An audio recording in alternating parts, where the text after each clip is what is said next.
Hi guys, இன்னைக்கு நம்ம movie ரிவ்யூவில் நத்திங் டு லாஸ் படத்தோட ரிவ்யூ தான் பார்க்க போகிறோம். இந்த படம் இப்போ தமிழ் டப்பில் அவைலபிளாக இருக்குது. மறக்காம செக் பண்ணி பாருங்க. நெட்ஃப்ளிக்ஸில் அவைலபிளாக இருக்குது. இது ஒரு எமோஷனல் ஃபீல் குட் மூவியாக வெளிவந்திருக்கு. இப்போ இந்த படத்துடைய கதையை பார்த்துடலாம்.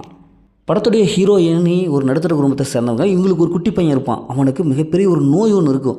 அந்த நோயினால் உடல் உறுப்புகள்லாம் மாற்றிட்டு வேறவங்களுடைய உடல் உறுப்புகளில் வேணும். இதுதான் ஃபேட்டு.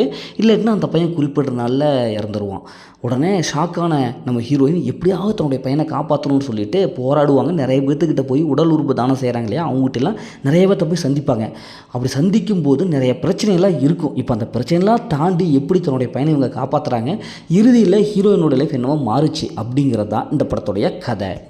இந்த படத்துடைய பாசிட்டிவ் பார்த்தாலும் நடிச்சு எல்லாமே சூப்பராக பர்ஃபார்ம் பண்ணியிருக்காங்க. குறிப்பாக ஒரு அம்மா எப்படி தன்னுடைய மகனை காப்பாற்ற போராடுவாங்க, அது ஈஸியாக நமக்கு கனெக்டாக இருக்குது. அது தமிழ் படங்களும் சரி, ஹாலிவுட் படங்களும் சரி, அந்த பாச போராட்டம் நல்லாவே இருக்குது. ஈஸியாக கனெக்ட் ஆகுது. அது நல்லா ஒர்க் அவுட் ஆகிருக்கு. படத்தில் நடிச்சு எல்லாமே சூப்பராக பர்ஃபார்ம் பண்ணியிருக்காங்க. படத்துடைய பிஜிஎம் பொறுத்தவரை நல்லாவே இருக்குது.